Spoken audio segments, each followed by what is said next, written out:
So in this video, I'll be teaching you on how to exchange Nike shoes online.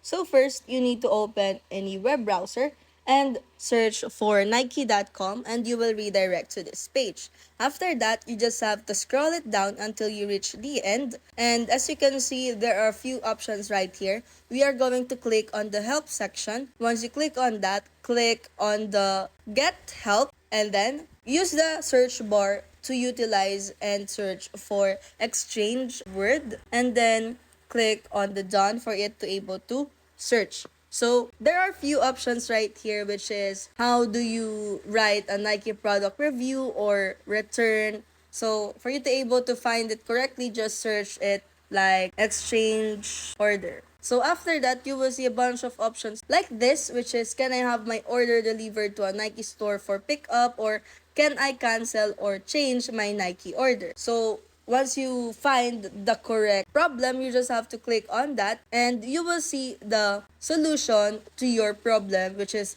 for example, like this, you can make any changes but you can cancel your order within 30 minutes after placing it.